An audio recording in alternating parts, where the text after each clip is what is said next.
Hey Softies, bem-vindos a mais um Soft Talk, em que a gente abre o nosso universo para você explorar marketing de influência e empreendedorismo através das pessoas que mais impactam o mercado nacional.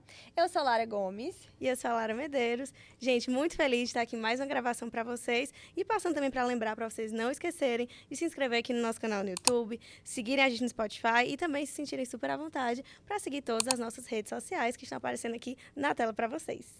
Deu check em tudo nisso? Então, a partir de agora, pede o vinho de vocês, pede o sushi, deita no sofá e aproveita toda essa aula que essa convidada vai falar pra gente hoje. Ela que é nossa conterrânea, Forbes Under 30, cofundadora do ecossistema criativo MES e do projeto O Babado. Já dirigiu campanhas para marcas como WhatsApp, Prada, Levi's, ASICS, Versace, por aí vai. Em 2022, foi considerada pela WGSN Global como a cara da geração Z brasileira no mercado de publicidade. Ela que é a Julia Braide! Gente, primeiramente, que honra e que introdução. Gostou? Muito! Vocês não deixaram escapar nenhuma ponta. A gente estudou certo. Muito! Tô muito feliz de estar aqui, me sentindo em casa, né? É verdade. Boa. E Gil, a gente queria começar te perguntando como que foi essa tua trajetória? Como começou a tua trajetória dentro do empreendedorismo? Gente, vamos lá. Eu vou contar diferente dessa vez. Eu vou tentar resumir também.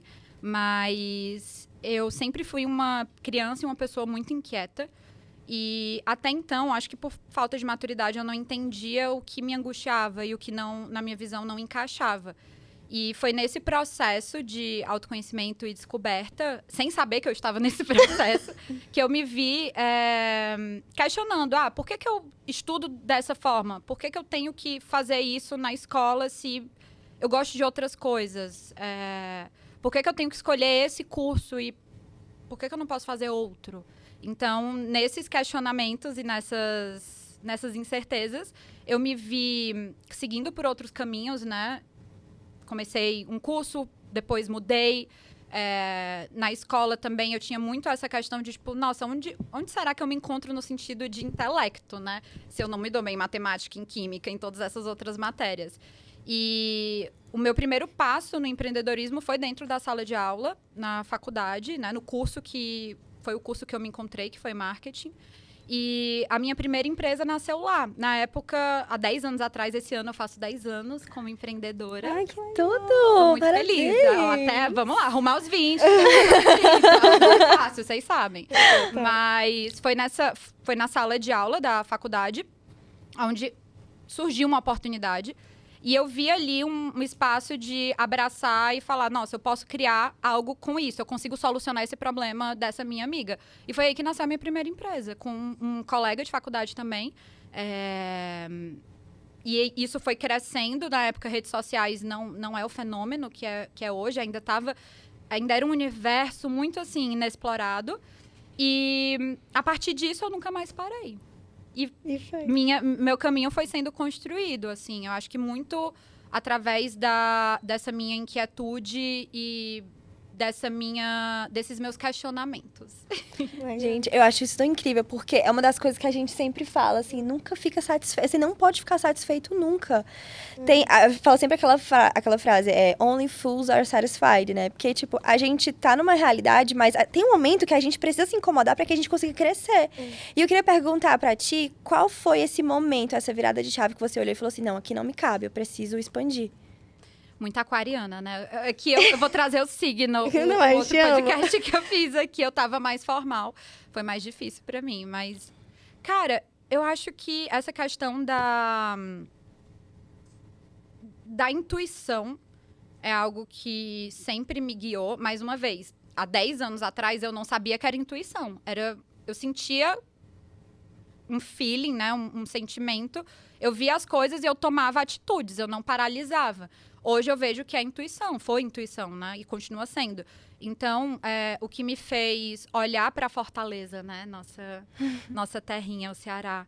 E entender que não é que não me cabia, mas eu consegui visualizar até onde eu conseguiria ir com o que eu estava fazendo. E quando eu tive essa visão, quando eu consegui colocar isso de uma forma mais realista, eu falei, cara, eu não sei se é isso que eu quero. Isso com a empresa dando certo, as coisas acontecendo. Eu tinha a minha segunda empresa na época, né, quando eu tomei essa decisão, que eu comecei com redes sociais e depois eu abri uma empresa com foco em fashion marketing. Na época também nem se falava disso. Sim. Eu bebi dessa fonte da minha irmã que estava estudando em Nova York e conseguiu me dar alguns inputs de tipo, olha, isso aqui é um mercado, isso aqui é uma área.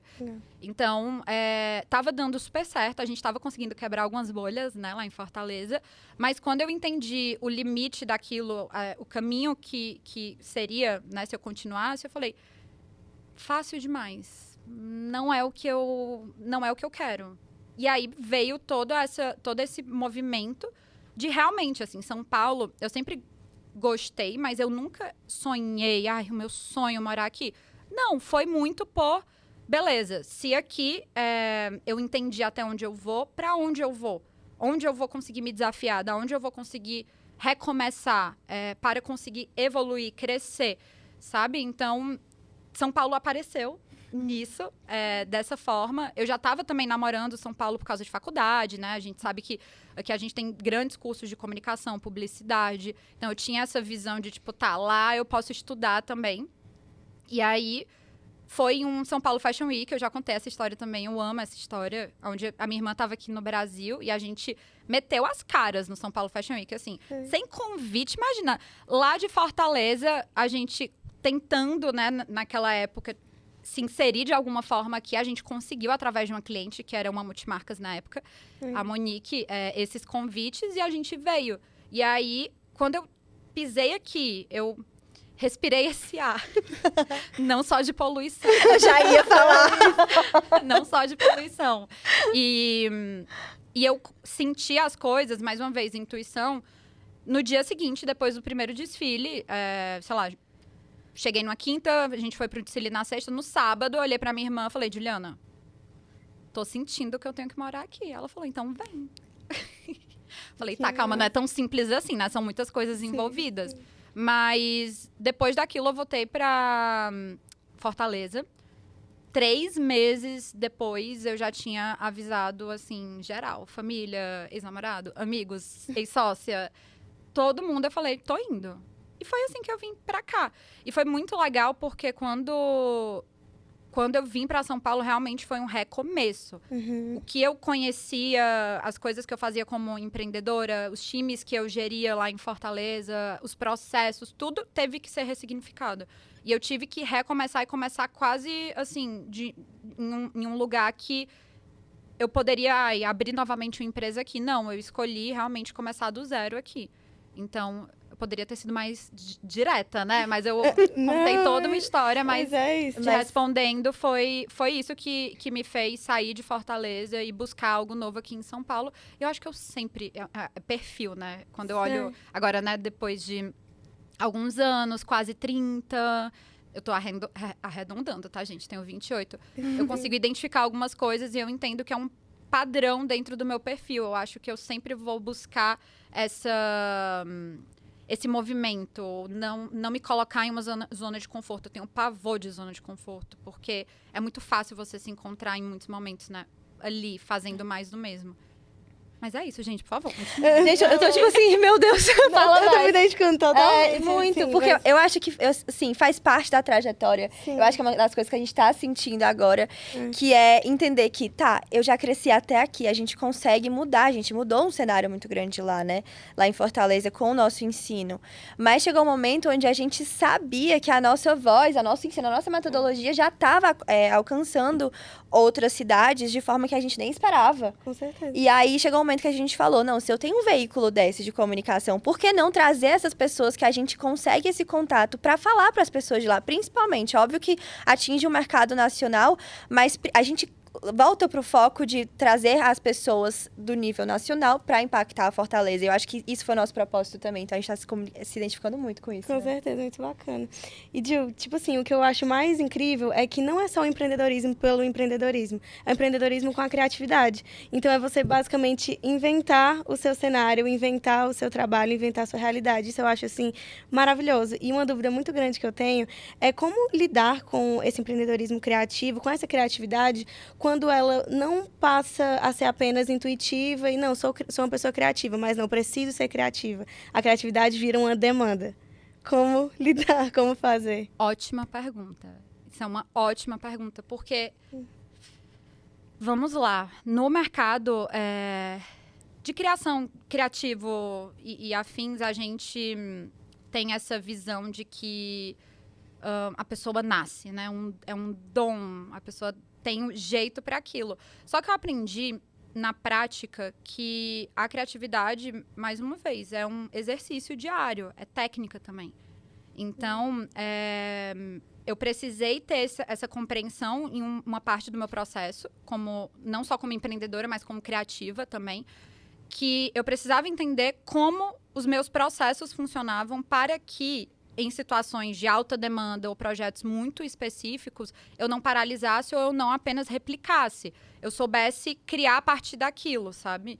Então, quando eu entendi que a minha criatividade, por mais que eu tivesse afinidade, né?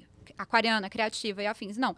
A minha criatividade, ela foi intuitiva até certo momento, ela continua sendo, mas no meio ali do meu processo, eu entendi que eu precisava olhar mais para como eu linkava os pontos, como eu ligava aquilo. E eu consegui entender que eu tinha uma técnica atrelada ao meu processo criativo. Então, quando eu entendi isso, eu tenho hoje, né, olhando para projetos, desafios, situações em que não só Júlia, mas o time, né, os outros especialistas precisam criar, eu consigo ter mais a noção de por qual caminho a gente vai, como a gente vai construir algo novo, né, sem cair nesse ponto que você acabou de trazer, que é isso. Quando a criatividade vira uma demanda, é muito fácil você ficar obsoleto, é muito fácil você começar a replicar padrões, é muito fácil você, às vezes, até paralisar, né? Total. Então, eu acho que isso foi um mecanismo que eu encontrei dentro do meu processo para que eu não paralisasse tanto, para que eu não entrasse em brisas de tipo, meu Deus, isso tá virando padaria. Eu preciso voltar para o meu eixo. Não, é trabalho. Então, a partir do momento em que eu entendo que é técnica, eu também entendo que nem sempre a Júlia, graças a Deus, não é mais a Júlia que tá criando algo. É um time muito massa, é uma galera muito especialista, são mentes, e eu acho que isso vem muito do processo também da MES, né? A gente co-cria muito. Então, acaba que as ideias, elas nascem de uma forma muito fluida. Mas te respondendo, eu não esqueci da sua pergunta. É isso, a gente não... Eu ter essa percepção de que a minha criatividade, ela não é só intuitiva, ela é técnica. E que eu posso moldá-la, e que eu posso direcioná-la, e que eu posso potencializá-la, me coloca em uma situação, em muitos projetos, onde eu não fico com dilemas, ou com crises, ou com... Meu Deus, não, sou prática, vamos lá. É uma técnica. Eu acho isso que incrível. É legal, eu acho que é aí que tá a importância também de ter essas 1000 mentes criativas junto, porque às vezes a gente fica muito preso à nossa última ideia, né? Que é o que a gente tinha falado, que às vezes a gente entra nesse lugar de tipo, eu não sou tão bom quanto a minha última ideia, o que eu criei, né? Então a gente entra nessa crise de eu preciso, mas é justamente delegando também que a gente consegue criar, porque se a gente fica só na correria aqui, não tem nem espaço pra gente poder criar, né? Não, e eu acho que muitos criativos têm a alma de artista, né? Muitos criativos são artistas. Sim. Então, é muito difícil pra gente, no sentido de autocobrança, olhar para, às vezes, projetos, cases e coisas incríveis que foram feitas e você falar, tá, como é que eu parto daqui pra além? Então, eu super entendo isso, mas é você também não se cobrar tanto nesse quesito, sabe? É você se entender como processo, não só como preciso ter uma ideia. Tipo, se você se entende só como resultado final, aquilo ali pode sim se perder, sabe? Mas quando você entende tudo como um processo, eu acho que tudo fica mais fluido. Eu acho incrível isso. E assim, até também aquela questão que você falou sobre hoje em dia ter um time imenso de pessoas que tá te ajudando, que tá co-criando com você, né? Eu nem tinha colocado essa pergunta no roteiro, mas acho que é uma das coisas que a gente tinha muita dúvida, porque aconteceu com a gente. Da gente... Quando a gente estava empreendendo, essa necessidade de delegar, a gente precisa delegar, obviamente, porque você é eu empreendedora antes de tudo, né? Então, chega um momento onde você acha que a criatividade, a ideia boa vai vir mais de você do que uma pessoa que você está contratando, que talvez não tenha tanta experiência que você. Então, como é que foi esse processo para ti de De entender assim, não, eu preciso delegar e eu preciso confiar que a criação, a ideia dessa pessoa é tão boa quanto a minha. Está sendo. Total. Mas está sendo há um bom tempo. Eu acho que, no caso da MES, né, como... As minhas 2 primeiras empresas, elas foram muito laboratórios. Então, eu acredito que eu tenho conseguido testar, co-criei bastante, mas tudo foi necessário acontecer da forma que aconteceu, acredito eu, que para a MES surgir e para, enfim, ela crescer da forma que ela vem crescendo. Mas essa questão do delegar e principalmente quando a gente trabalha com criatividade, óbvio, não é que... Eu sempre falo pro meu time, não é que eu tenha a resposta para tudo. Longe disso. Mas, cada vez que eu vou ali entregando o projeto, a gente olha para histórico, a gente vai criando bases e a gente sabe, mais uma vez, com essa técnica e com as nossas, né, os nossos sistemas neurais, a gente sabe criar em cima do que é necessário, em cima do que é ali a nossa área, o produto que a gente precisa entregar. E com o time, a gente começou a... Vamos lá, tem um lado, né, Júlia, pessoa física e também empreendedora, que não tem como. Se você quer crescer, você precisa delegar. E aí eu comecei a enxergar isso como uma das coisas que eu mais amo fazer, que é dar espaço. Sim. Então, eu entendi o meu tempo, eu entendi que 10 anos se passaram e eu entendi que às vezes eu ficava meio que presa em coisas que, tipo, gata, 10 anos se passaram, tipo... Você consegue ajudar, abrir espaço e direcionar pessoas, como fizeram, né, algumas no meu começo, e como eu gostaria que também tivessem feito, né? Então, isso é como eu enxergo a questão do delegar. É identificar talentos, isso é uma das coisas que eu mais amo fazer. Porque é isso, hoje no mercado, quem tem, né, óbvio, todo mundo tem ego, mas quem tem essa visão de, não, só eu sei, só eu posso fazer, só eu consigo entregar, eu acho que é uma visão extremamente limitada e limitante. Então, quando eu comecei a entender que o delegar para mim era quase, não é quase, é uma missão, é uma das coisas que eu mais me conecto hoje como gestora, como empreendedora, eu desapeguei. Porém, existe o outro lado que é o técnico, o refinamento, você sabe como fazer, né? Você sempre fez, você errou muitas vezes para aprender o que vocês entregam como serviço, o que eu entrego como serviço.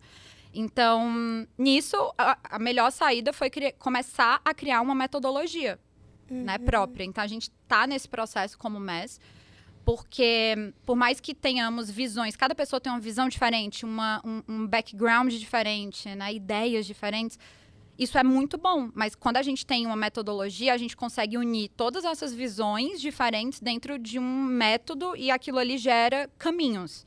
Então, foi mais ou menos dessa forma que a gente encontrou esse ponto de, o que não é a Júlia, não é sobre a Júlia, é sobre algo muito maior. Isso que é o mais legal, sabe? Então, são esses 2 pontinhos que eu acho muito importantes no processo de empreender, né? O delegar, mas entender o delegar como uma missão, como abrir esse espaço. E a questão da qualidade final é sobre você criar mecanismos, métodos para que outras pessoas possam agregar, mas sem ser... Cada um faz do seu jeito, sabe? Que aconteceu muito no meu começo. Eu só sei de tudo isso porque eu já errei em todos esses pontos. Então. 10 anos de experiência. Perfeita! Perfeita! A gente já acompanha faz muito tempo, juro! Te juro! E é muito legal porque é muito mágico isso, vira uma cadeia, né? A gente libera, aí 1000 outras coisas vão acontecendo, porque a nossa cabeça também chega num limite, né? Então é muito, muito legal isso. E até falando, né, que a gente sabe que você liderou campanhas muito legais e muito grandes, que a gente admira bastante. E como é liderar essas pessoas no meio desse caos criativo, assim, uma campanha, por exemplo? Como é que funciona, assim? Como é que é o babado? É um babado. Inclusive, um dos meus motivos, né, do atraso de hoje foi isso. A gente está em uma pré-produção, né, que é o tempo ali que a gente chama antes de uma campanha acontecer. A gente vai rodar uma campanha na sexta. E é uma grande loucura, gente. Assim, por onde eu começo? Vamos à realidade do mercado publicitário, né, brasileiro. Eu tinha uma ilusão antes de trabalhar com publicidade mesmo, ali na execução, não só na criação. Que, nossa, quanto maior o cliente, quanto maior a empresa, mais prazo, mais organização, vai ser tudo lindo. esquece, isso é um sonho, tudo é para ontem. Então, essa foi a primeira coisa que eu aprendi aqui em São Paulo, assim. Eu precisava ter muita flexibilidade, não só como mente, mas como negócio, para conseguir performar e criar projetos para marcas e empresas daqui. Beleza. Aí, tendo visto isso, tudo é para ontem. Então, assim, existem projetos, né, de clientes que estão com a gente em projetos não pontuais, mas, né, recorrentes, onde a gente consegue planejar melhor, mas a maioria desses grandes cases, eles são oportunidades, são, às vezes, projetos que a gente tem que levantar em uma semana. Então, essa questão de produzir uma campanha, rodar uma campanha, levantar uma campanha, é um processo que ele só acontece porque existem pessoas muito competentes envolvidas. Mais uma vez, é sobre muita organização, é sobre dividir tarefas, é sobre você entender que é um mercado muito sério, você não pode estar ali para se deslumbrar, você tem que entregar. E, no final, é sobre qualidade, refinamento, acabamento. É como você constrói aquilo. Mas vamos lá, na prática, eu vou tentar resumir. A campanha chega hoje para amanhã. E é isso. A gente recebe um e-mail. Se vira, meu anjo. Um e-mail do comercial falando briefing de projeto, contato do cliente. Brilhem. E aí, a MES é um ecossistema criativo. A gente tem 3 frentes, né? 3 empresas hoje dentro do nosso pequeno grupo. E elas se conversam em alguns projetos. Então, normalmente, campanhas assim pontuais entram para o MES Studios, que é o nosso estúdio criativo e produtora. Então, a MES é uma produtora também. Isso é um diferencial nosso, porque a gente não só cria, né? A gente não está ali na big idea, na entrega ali da ideia para o cliente. A gente consegue criar e executar o que foi criado, né? E aprovado. Então, quando a gente recebe o briefing, a gente recebe esse contato do comercial, começa essa correria interna. Então, a gente tem dentro do MES Studios áreas. Então, a gente tem criação, conteúdo, produção executiva. E todas essas áreas se conversam nesse começo, mas existe um dono do projeto que é o atendimento. Nisso, essa pessoa é responsável por fazer todas essas trocas com o cliente, pegar todas essas informações, validar todos os pontos, e a gente tem meio que um briefing, né, também. A gente não recebe só o briefing do cliente, a gente tem um briefing de produção. E aí, após a gente entender o sonho do cliente e o budget dele, né, para fazer aquele projeto, a gente começa todo um processo de curadoria e levantamento em paralelo à criação. Então, criação está criando o conceito, produção executiva já está entendendo as realidades relacionadas ao budget do cliente. Eu tô falando tudo isso, mas no final a galera vê esses vídeos de BTS, né, backstage, acha tudo lindo. Nossa, como é incrível trabalhar com moda, com publicidade, em estúdios. Aquele corre, leva, traz, mas na realidade é uma profundidade muito maior. Então, assim, depois dessa fase, né, de pré, aí beleza. Se cria a ideia, se cria a planilha, se apresenta para o cliente aprova isso.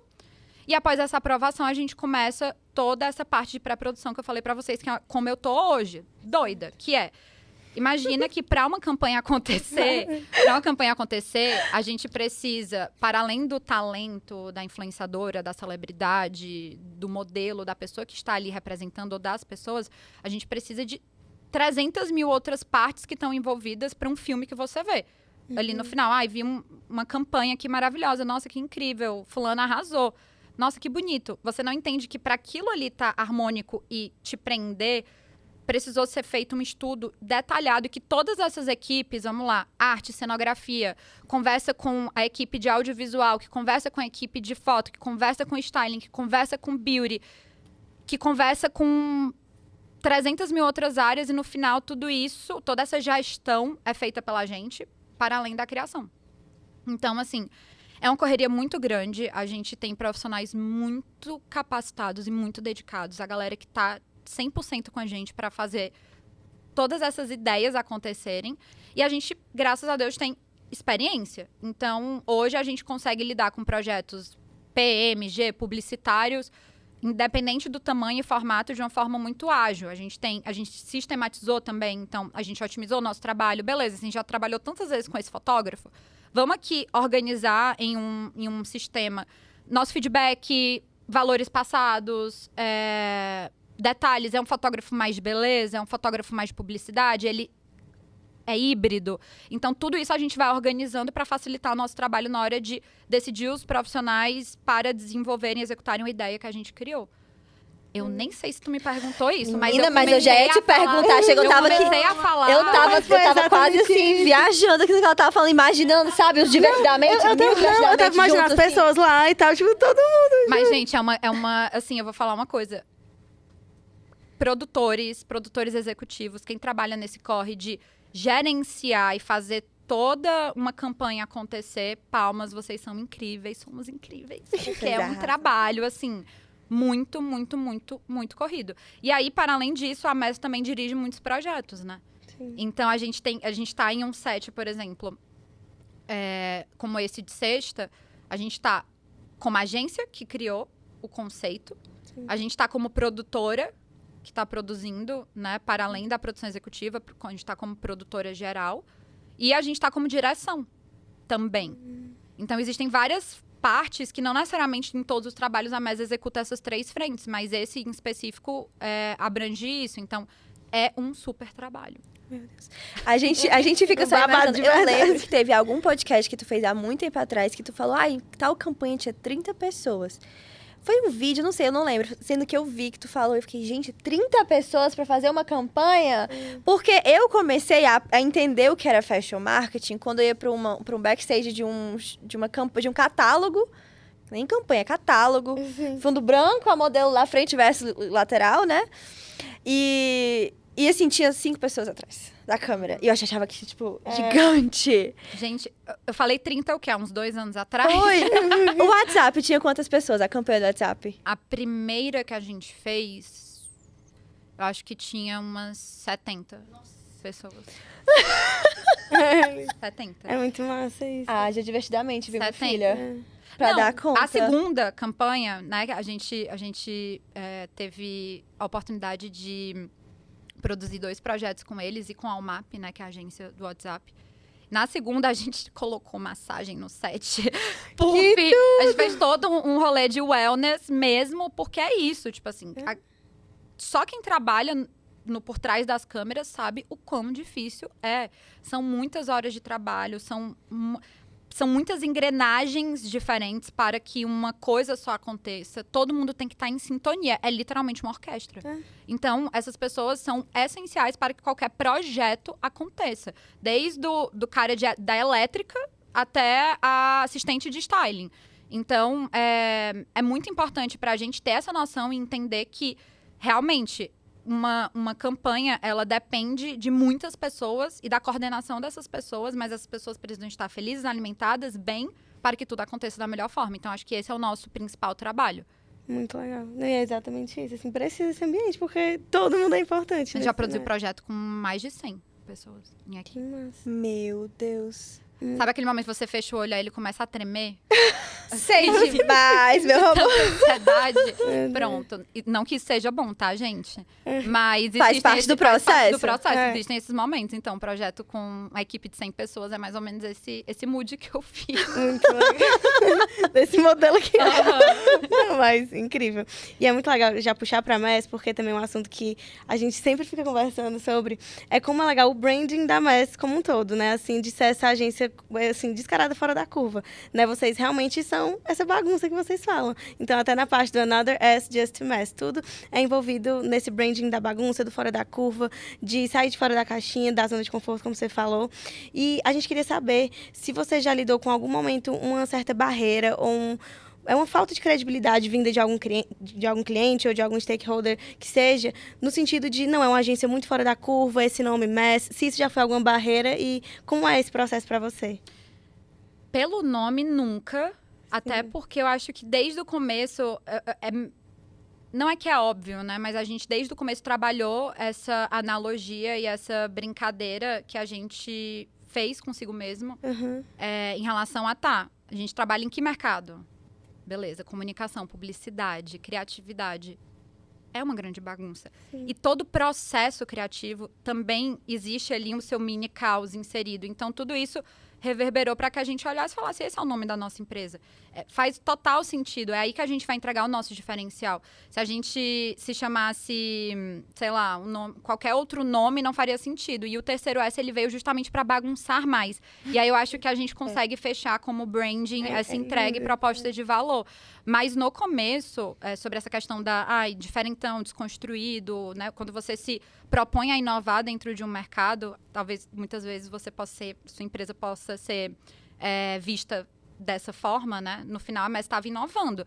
Não é que a gente estava, tipo, vamos fazer tudo diferente. Não, a gente viu uma oportunidade, uma lacuna no mercado e falou, nossa, isso aqui é algo. Vamos entrar, vamos apostar, vamos construir dentro desse espaço, trazendo branding, trazendo uma visão de marca, não só de empresa prestadora de serviços, vamos. E aí, cá estamos.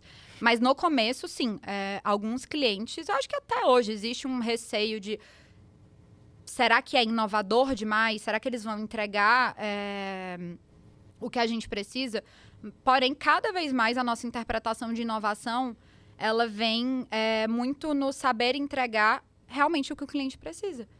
Isso, na nossa visão, é inovar, porque a gente vê muitos descompassos, às vezes, de campanhas que são incríveis, mas foram feitas só para ganhar prêmio. Aí a gente vê projetos com muito potencial de clientes, mas que não foram muito bem produzidos. No final, quando você entrega o que é a necessidade atual do agora daquele cliente, daquela empresa, eu acho que você acerta e você abre espaço para inovar, né? Então, eu acho que, sim, no começo tivemos alguns clientes com receio, mas no final a gente quebra isso, sabe? Porque a gente quebra com a postura, com o background, com olhar e falar, olha, deixa eu te mostrar que a gente tem processo. Que a gente não é uma bagunça, que pelo contrário, a MES olhou desde o ano 1 para a estrutura, para o interno. A gente, com 2 anos e meio de empresa, estava contratando uma coordenadora de RH, porque a gente entendeu a necessidade de estruturar a empresa internamente para que a gente pudesse crescer, né, de uma forma externa. Então, acho que quando o cliente tem esse receio, mas ele não deixa isso paralisar ele procura, isso é revertido 100% na hora que a gente está ali em uma conversa comercial. A gente mostra os nossos cases, a gente fala sobre o nosso processo e a gente compartilha o nosso propósito, né?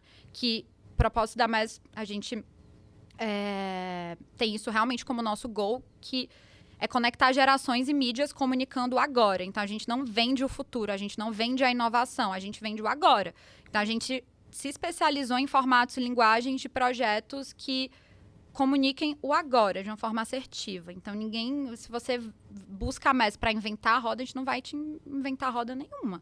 Mas a gente vai, talvez, ressignificar o que você já tem, criar algo que, às vezes, está aqui na sua frente e você não está vendo. Então, eu acho que esse ponto de diferenciação, às vezes, ser inovador demais, é sim uma barreira, mas isso não nos limitou. A gente sempre soube dialogar muito bem com o cliente e explicar para eles qual era a nossa proposta de valor, onde a gente se diferenciava e qual era o nosso processo. Então, isso até hoje. Incrível. Isso me inspirou muito. Eu lembro que quando eu fui criar a Soft, estava no meio da pandemia, assim, não gostava do que eu estava fazendo e queria entrar nesse mercado, sendo que eu nem sabia que ia ser uma agência de publicidade, né? Ou uma agência de marketing, seja o que for. Não sabia.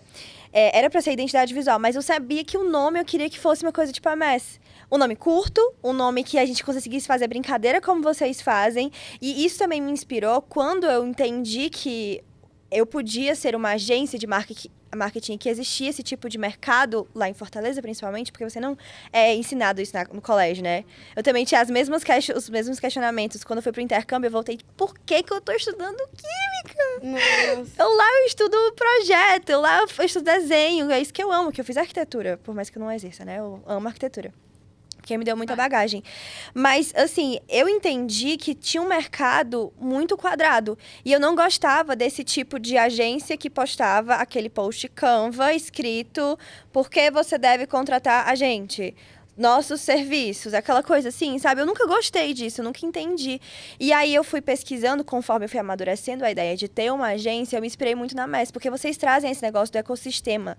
Vocês fogem dessa bolha e desse mercado tradicional clássico quadrado, entendeu? De falar assim, eu sou uma agência. A gente odeia o nome agência. Não, Pra começo de conversa. Vem aqui. Somos tipo uma agência. A gente é tipo uma agência, né? A gente Tipo. falou que é uma hub. A gente falou que era um estúdio, depois que era não sei o quê, porque a gente não se adequa. Pra mim, a agência é muito quadrada. E vocês trazem muito, vocês me ensinaram isso, falando particularmente. E aí, isso trouxe também uma questão de uma marca, uma agência, no caso, virar uma marca de lifestyle, virar uma extensão para as pessoas terem um branding tão forte a ponto de você conectar com marcas. Por exemplo, vocês tiveram a collab com a The Working Title, né? Sim. E eu achei isso incrível, muito inovador. Eu queria que tu falasse um pouquinho sobre como aconteceu o convite, como é que foi tudo isso e como é que o teu público reagiu. Esse ponto que você trouxe, Lara, de empresas, não necessariamente produtos, né, mas empresas de serviço, não só agências, se posicionarem como marcas, é uma estratégia, não é que a MES tem inventado isso, mas é uma estratégia que a gente segue desde o dia 1 de nascimento, antes da pandemia, 3 meses antes da pandemia.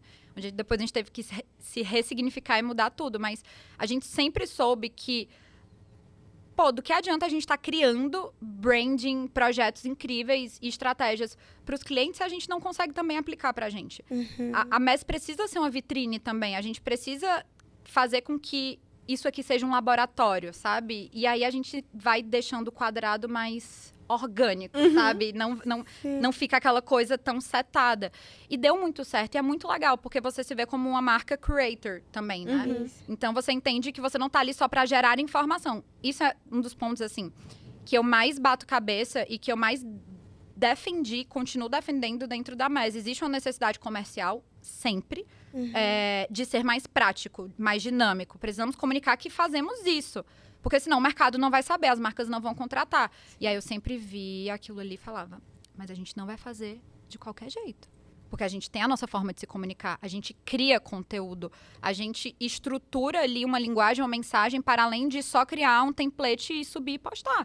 Isso todas as outras agências fazem. O que a gente precisa fazer é se diferenciar nesse quesito, porque é o que a gente mais sabe fazer, é o que a gente mais entrega. Então, foi algo muito legal. E isso foi se expandindo com o passar do tempo. Então, a gente começou apenas com esse conceito de, beleza, para além de uma empresa de serviço, somos uma marca. Isso em 2020. Em 2021, a gente começou a desenvolver projetos autorais que deram força para essa estratégia. Então, a MES, ela começou a fazer muitos projetos de conteúdos dentro do escritório. A gente abria a câmera, ia para estúdio e criava, às vezes, narrativas com um visual super legal, mas que não era um cliente ali, preciso comunicar isso. Sim. Eram comunicações nossas. 2021 para 2022, esses projetos foram crescendo, até que ano passado a gente entendeu que era o momento de expandir e realmente começar a desenvolver colaborações, não só de produtos, né? A gente está com uma visão agora muito de olhar para a colaboração como um todo, de conteúdo, de produto, presencial. Então, a MES está olhando muito para essas experiências e para como a gente consegue se expressar e mostrar o nosso potencial criativo, não só com cases de projetos, mais uma vez, premiações de clientes, sabe? Mas poxa, de uma forma paralela, de uma forma que ninguém tá pedindo isso pra gente, mas a gente tá aqui entregando. Então, foi assim que nasceu a collab com a WT. Foi uma experiência incrível. Eu acho que a galera não tava esperando. E a gente soube trabalhar, por ser a nossa primeira collab, a gente soube trabalhar muito bem essa narrativa. Então, acho que quando a gente viu essa oportunidade, né, com o Thiago da WT, nosso parceiro querido, talentosíssimo, quando a gente estava com o Tio, com o time dele, criando esse projeto, a gente entendeu que não era sobre vender camisas, bonés e moletons. Era sobre comunicar um propósito, uma mensagem. Era ali o espaço que a gente tinha para impactar de alguma forma as pessoas. E a gente criou o The End of Corporate, que foi o nosso conceito, e a gente abraçou nas estampas essa visão de como a gente encara nos tempos de hoje o corporativo, o corporativismo. E isso se elevou para uma campanha que falava muito sobre liberdade, né, dentro do espaço de trabalho. E foi muito legal, assim, o evento foi incrível.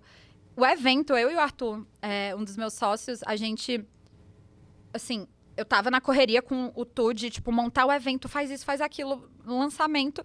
Quando a gente viu a WT lotada de gente massa, uma galera, assim, incrível, todo mundo ali pra entender que movimento era aquele, aquilo ali eu acho que foi um dos meus principais momentos de realização, assim, eu fiquei Legal. muito feliz. Então, as pessoas viram aquilo como, tá, isso aqui é o começo de algo. Apenas, assim, eu acho que foi o começo de uma grande fase nossa de projetos próprios, projetos internos. E vem muita coisa ainda esse ano, tá? Mas é isso, a empreendedora aqui e a equipe extremamente também focada em outros projetos. A gente vai entendendo nessa flexibilidade, o que priorizar ou não. Mas, assim, ideias e projetos não faltam. E eu entendi também que é muito importante não ser tão perfeccionista nesse sentido e fomentar mais ideias, sabe? Porque eu tinha essa questão, eu queria tudo do jeitinho perfeito, mas não. Tô desapegando e a gente quer cada vez mais produzir mais projetos. Eu acho isso incrível. Inclusive, se vocês tiverem uma marca, assim, tipo, de produtos lifestyle. Aqui, nós duas, a Elisa também, a Nicole também, a gente ia enlouquecer. Porque a mensagem que vocês passam é muito o que a gente acha Muito. também. O que a gente vive, na verdade, Com né? certeza, Demais. puxa muito até, porque o que eu ia falar é que, assim, uma das coisas que eu mais admiro, que eu mais comento com as meninas, é como a Mess é uma extensão sua, né? Então, é como se a sua personalidade exalasse na Mess, assim, de uma maneira muito orgânica, muito linda. E o que a gente sempre fala é que como mudou o padrão de admiração, às vezes, que as pessoas vão criando um pelos outros. Então, por exemplo, se a gente tinha, um tempo atrás, minha avó que admirava, sei lá, um cara engravatado, que estava na posição X, e não, ela ia achar incrível tudo que ele ia falar. Hoje, eu acho incrível pessoas que se vestem de maneira super autêntica, que usam as cores que querem e que estão em posições incríveis, como, tipo, Forbes, pelo amor de Deus. Então, tipo, é muito lindo ver isso de você pode usar o que você quiser, você tem o seu estilo, você tem suas cores e você tá nesse lugar, sabe? Então, é o que até uma frase que eu falo, que é, você não precisa de um blazer pra ser respeitada, você precisa de um blazer se você quiser ser fashion e gostar da peça. Mas o que eu acho mais incrível é você usar a sua personalidade e ainda assim estar em locais tão bacanas e ser essa referência, assim, pra galera. Como é que tu enxerga tudo isso? Gente! Que demais! Eu juro. Tuas velho. fãs. Tá aqui só te Aplaudo. Verdade. Vocês são demais, não. Tá sendo um momento muito legal. Mas te escutar, assim, realmente, eu sou uma grande bagunça. Isso é um fato. E eu tenho muito orgulho disso. E essa questão da personalidade é algo que não tem como você lutar contra algo que você é, sabe? Então, eu acho que, mais uma vez, da mesma forma que a minha trajetória profissional me fez entender hoje, 10 anos depois, né? Alguns detalhes em relação ao porquê das coisas, o meu estilo, a minha forma de ser e a forma que eu me colocava nos espaços, eu sempre busquei me expressar e não me moldar. Então, eu sou uma pessoa criativa, colorida, over, eu gosto de coisa frouxa, mas ao mesmo tempo eu sei que eu vou estar ali lidando com um executivo que às vezes não vai entender isso. Então, eu acho que esse meu passar de tempo e esse meu processo também de autoconhecimento me trouxe mais ainda a certeza de que eu quero ser eu. Ponto. Eu não quero me colocar em espaços pra ser mais do mesmo. Ou pra, tipo, não, aqui tá todo mundo de blazer, tá todo mundo executiva, todo mundo montado. Não. Eu vou com meu bom óculos laranja, com a minha boa calça jeans. Só que eu vou entregar postura. Exatamente. Eu vou saber o que eu tô falando. Eu vou conseguir conduzir e passar credibilidade pra aquela pessoa. É nisso que essa conversão acontece, não é por causa da minha imagem. E aí eu gosto muito de provocar, assim, muito.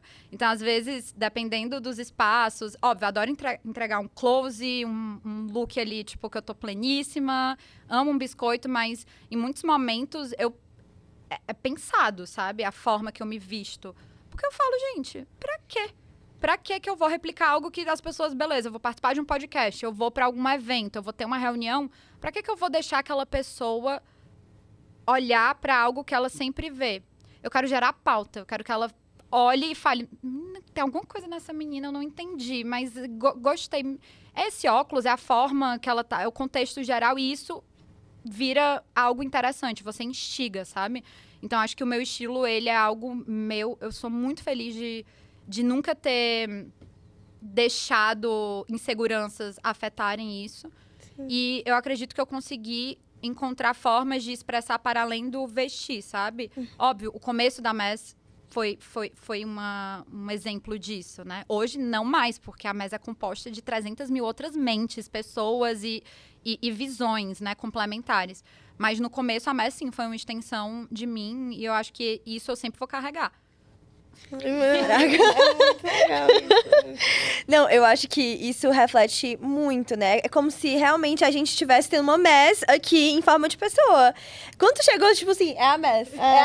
Aquela logozinha ali, é exatamente isso. A MES é um equilíbrio, tá? Porque as pessoas olham toda a criatividade e essa questão da bagunça, mas eu acho que a MES só deu certo muito por esse equilíbrio da Júlia, né, no começo, com o Arthur, que é um dos meus sócios e fundador juntamente comigo, porque o Tu, ele consegue ter o estilo dele também, mas a visão dele é complementar a minha.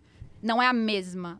Somos pessoas completamente diferentes. O Arthur é um ariano, nerd, lindo, gatíssimo, mas assim, muito nerd, que é extremamente organizado, as coisas perfeitinhas. E eu já sou essa bagunça. E a gente juntos consegue criar coisas muito legais, sabe? E a MES também é reflexo disso. Então, acho muito legal porque somos uma bagunça, mas toda essa organização, essa estruturação vem muito também desse lado do Arthur, sabe? Então, é um equilíbrio muito legal.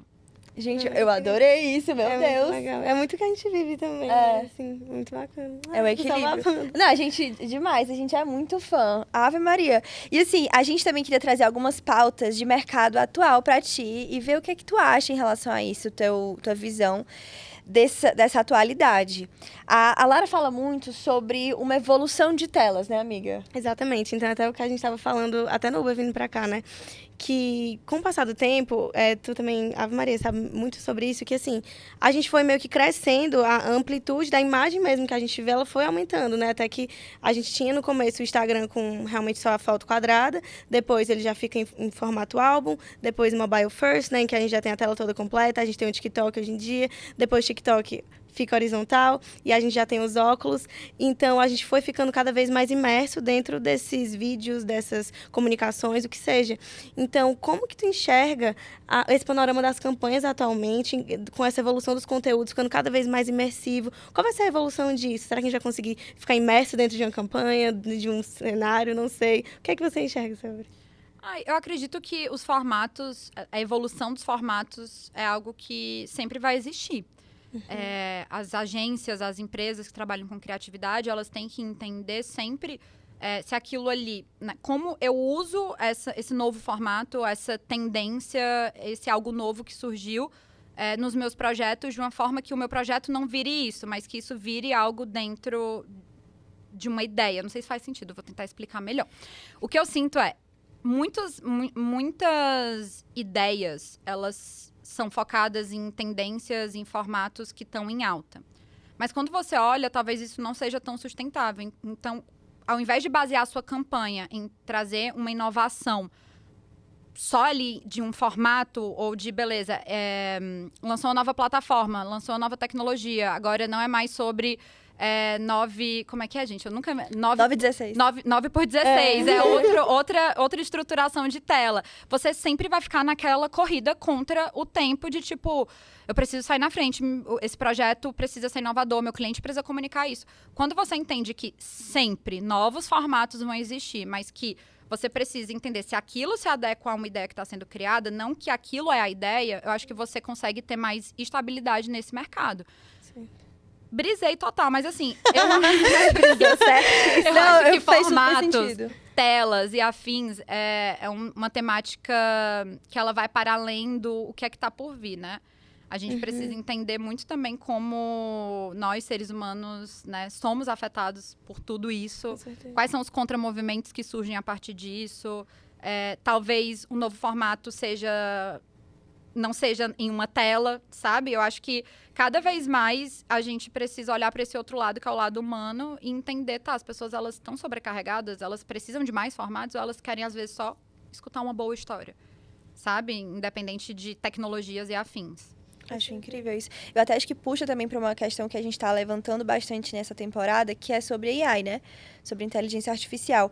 E a gente gosta sempre de ver esses dois lados da moeda, né? Esse contramovimento das pessoas que falam que AI vem para potencializar a criatividade humana e outras pessoas que falam que vem para acabar com a criatividade e com o desenvolvimento cognitivo das pessoas.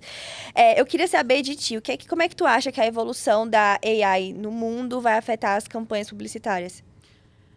Já tá rolando, né? Eu acho que eu não vejo como uma substituição, até porque, assim, mais uma vez, tanto o nosso propósito quanto o nosso dia a dia, ele é muito focado no agora. Então, assim, inteligência artificial não tem como fugir. E eu acho que os debates sempre vão existir, mas, assim, não tem como fugir.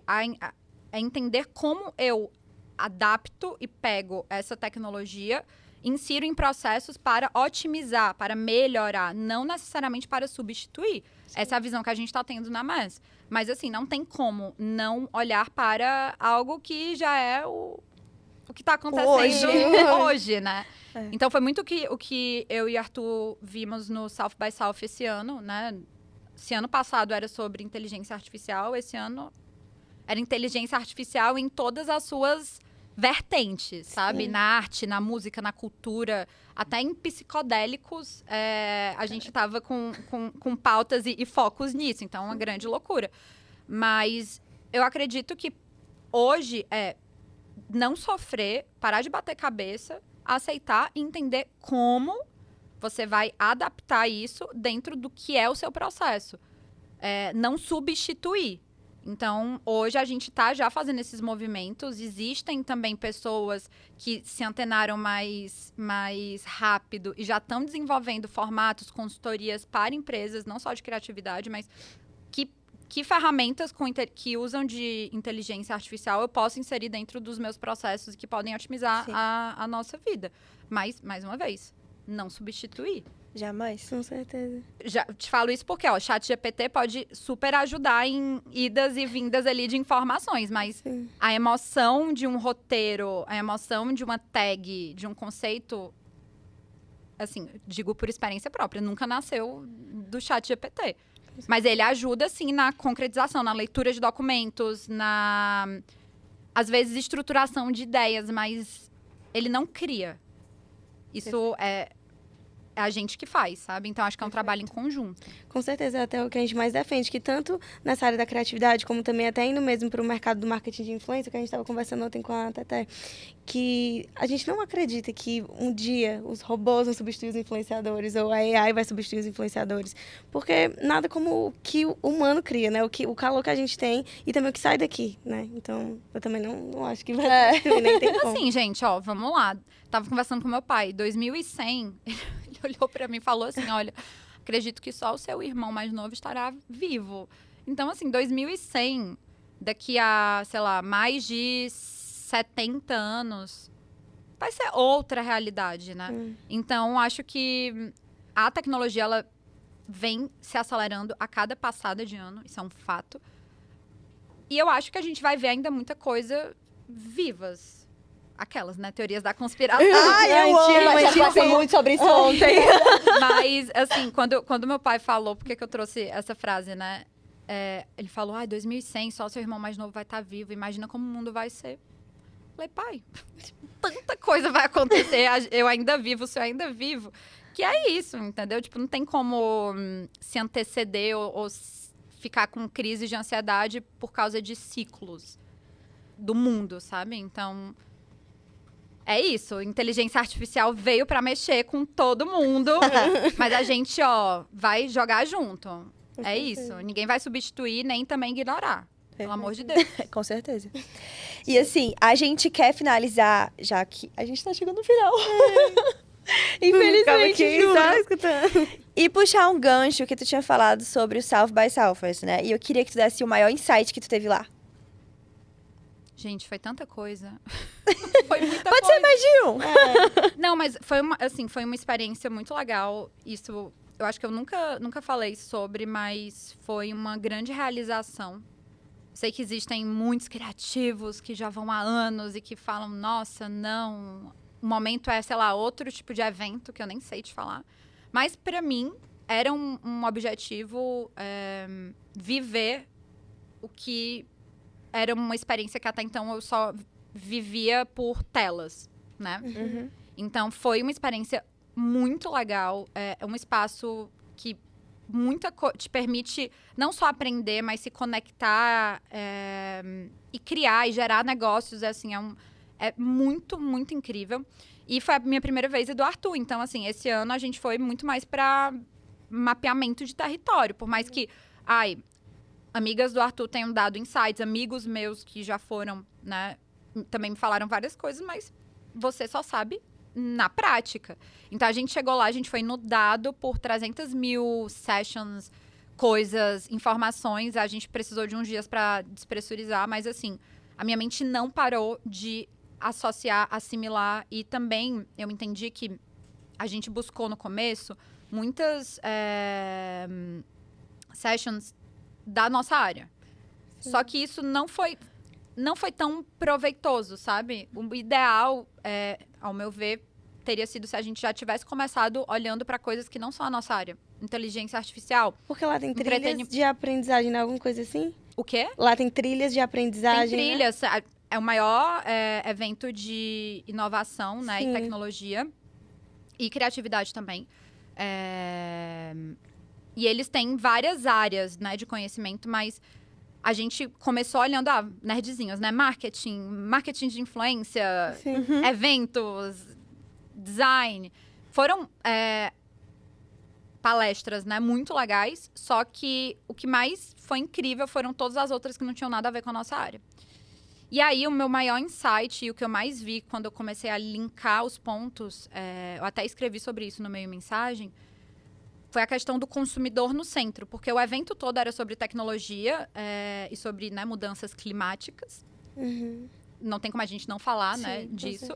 Mas no micro, a gente conseguia entender que, beleza, eu escutei sobre design aqui, eu escutei sobre tecnologia e criatividade ali. Eu escutei sobre outra coisa aqui. Tudo meio que falava, né, no sentido marca, empresas para o público, sobre o consumidor no centro.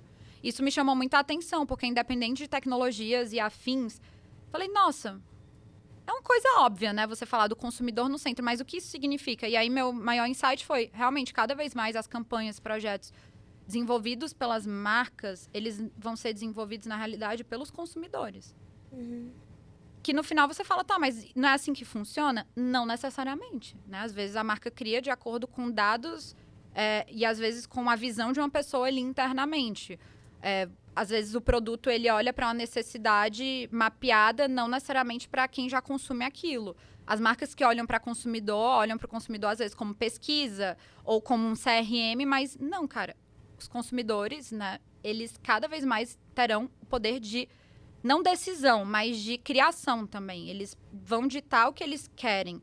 E quando a gente olha para consumidor no centro nesses casos, a gente entende que, por exemplo, Stanley, que foi uma das sessions que eu assisti, é um case de consumidor no centro, né? A marca foi completamente ressignificada pelos consumidores. Era uma marca extremamente masculina. Sim. A mudança e o hype da Stanley foi feito por um time só de mulheres. E os novos produtos, elas lançaram lá no South by South, esse lançamento que rolou, acho que há um mês atrás, que foi a bag de Stanley, e elas também lançaram a lancheira. E aí lá elas falaram, olha, isso aqui foram as nossas clientes, as nossas consumidoras que criaram. É mesmo? Legal. Então, não, na minha visão, é algo muito latente, assim, eu achei interessante. É óbvio, tô generalizando aqui, mas foi um dos pontos que mais me chamou a atenção. De tipo, nossa, que legal, não é só uma pessoa ou aquela que tá falando disso. Tá existindo um padrão de olhar para o consumidor e entender que tá ali, entendeu? Pronto para co-criar com ele. Exato.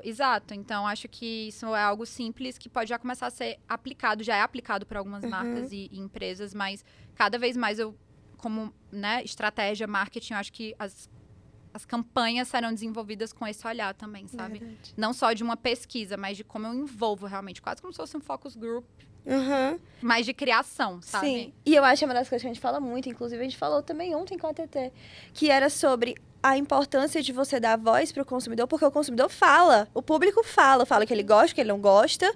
E isso da Stanley é muito verdade. Eu sou, tipo, heavy user total do TikTok e sempre aparece vídeo pra mim do pessoal fazendo uma lancheira tipo, em cima do Stanley. Aí coloca, tipo, o mini AirPod, o mini gloss, a mini coisa. E aí, amiga, total. A pessoa compra na Shein, entendeu? Porque a Stanley própria não tem. Aí depois ela começa a ver isso, esse mercado, e não, vou agir em cima. E tem muitas marcas que nem ligam. Sim, com certeza. Acho que é só escutar. Ele tá ali, pronto, né? Ele Não, fala. Tô aqui. Deixa eu criar com você. É. Né? Então é muito lindo. As marcas conseguem abraçar isso, assim, porque realmente não tem mais como hoje em dia. De verdade, assim. É muito bacana. Mas, Ju, agora a gente tá indo já pro finalzinho. E a gente vai agora te perguntar algumas perguntinhas, assim, bem diretas, bem de frente com o Gabi. Tipo, blogueirinha, sabe? É difícil, gente. Vocês viram que eu gosto de falar, né? Não, mas vai dar certo. E aí, a gente tem alguns pontinhos aqui, eu vou começar. E eu queria que tu falasse uma campanha. Da MES? Uhum. 50 anos da Leves no Brasil. Tudo. Uma fonte de inspiração. Viver, gente. Eu não me inspiro no digital. Eu me inspiro vivendo. Perfeito. Eu sei que foi abrangente, mas... Ó, Não, viver, pronto. Profunda. 100%. Uma marca sonho para produzir uma campanha. Nossa, uma marca sonho. Eu vou te falar áreas, tá? Tá. Eu briso muito em coisas como, sei lá, pneu. Uma marca de comida. Sei lá, um pet shop. Coisas que não necessariamente são moda ou luxo, sabe? Uhum. Então, eu quero cada vez mais criar projetos e que a MES esteja também abraçando projetos diversos no sentido de segmentos. Eu acho que a gente tem muito potencial de conseguir criar linguagens e formatos para empresas não necessariamente só de nichos específicos. Sim, Verdade. legal. Uma meta profissional. Curto, médio ou longo prazo. Mulher. Os três. Fala aí. Ó, a curto prazo é conseguir ter forças para continuar essa reestruturação interna da minha empresa. É muito difícil. Gente, é muito difícil. Porque, assim, se a gente não tivesse entregas, se a gente não tivesse, tipo... temos que entregar essa campanha, temos 300 mil outros projetos. Não. Se a gente tivesse só o momento de estruturação, seria perfeito. Mas fazer isso com o carro andando, né? Trocar esse pneu com o carro andando é um desafio. Eu acho que hoje o maior desafio é esse olhar da MES para a gente, para como esse ecossistema cresce, como a gente fomenta, incentiva e estrutura isso da melhor forma. Perfeito. Então, o meu maior desafio profissional hoje, a curto prazo, é esse. A longo prazo, é não deixar o meu ser aquariana, assim, me noiar, sabe? Eu sou uma pessoa bem noiada. E eu sempre fico pensando, será que eu vou ficar obsoleta? Mal de criativo, né? Será que eu vou, em algum momento? E eu falo sim, e tá tudo bem. E aí, eu acho que minha maior meta profissional a longo prazo é conseguir realmente criar essa rede e conseguir incentivar outros projetos, sabe? Perfeito. Mais como mentor, assim. Arrasou. Tenho essa visão também. Tudo. E agora, antes da gente dar um presentinho, que já eu vou chamar ele ali, a gente queria te perguntar uma coisa que a gente pergunta para todos os convidados, que é: o que é que você não faria, nem se você se odiasse muito dentro do seu mercado? Eu não faria nada e não faço nada de qualquer jeito. Simples, assim. Beijo. A gente pode ter pouco tempo, a gente pode ter um dia, mas tenha certeza que tanto eu quanto o meu time a gente vai se dedicar em cada detalhe, porque a gente não vai fazer de qualquer jeito. Então, acho que é uma coisa que, assim, eu não me vejo, nem combina, não faz o menor sentido fazer algo de qualquer jeito. Eu acho que a gente, no caso, eu, MES, enfim, as pessoas que complementam esse ecossistema, a gente tá onde a gente tá hoje, nesse curto período de tempo, porque a gente sempre teve muito esmero em relação aos nossos projetos. A gente sempre se preocupou muito, independente do tamanho. Então, acho que o não fazer de qualquer jeito é algo que eu sempre vou levar comigo. Perfeito, arrasou. Tudo. Meu presentinho! Gente, que chique! Agora pode A entrar. gente sempre gosta de presentear nosso convidado com uma marca lá de Fortaleza. A gente acha ela a tua cara, são t-shirts super descolados. Gente, eu não conhecia. Que demais. Gente, eu amei. Brilharam. É o Amei. mesmo. É uma marca de t-shirts e a gente escolheu uma especialmente pra você. Patrocinada pra vocês. Nada, tá aqui. Pra finalizar tudo, a gente quer te perguntar quem que você quer ver aqui na próxima temporada tendo uma soft talk com a gente. Ai, meu Deus. Quem eu quero ver? Precisa ser de São Paulo? Não, a gente tá tão aberta, né, amiga? Está indo pra todo. Pode botar. Cara, a minha irmã. Juliana Braide. Tá É um verdade. ótimo nome. Eu ia falar Alexandre Pavão também, vários amigos, mas eu acho que a Juliana é uma cearense também arretada, que tem uma visão olhando mais pra design de moda, mas como marca também, muito legal. A E gente ela ama tem uma isso. marca que tá também quebrando alguns paradigmas nesse mercado. Tá, E ela é uma adorando. profissional muito irada. Ela é perfeito. foda, a gente Hoje ama a eu Rishi. tô, sério. A gente A Rishi ama é ela. Eu amo. Juliana, ó, vem pra cá. Pois, Júlia, muitíssimo obrigada por ter aceitado o convite. Assim, a gente tá muito feliz de ter você aqui. Eu acho que a gente conseguiu até tirar dúvidas pessoais nossas. Eu acho que foi um podcast muito mais pra gente do que pra qualquer outra pessoa. Foi mesmo. Muito obrigada mesmo. Gente, eu que agradeço, assim, parabéns pelo movimento que vocês estão fazendo, mesmo.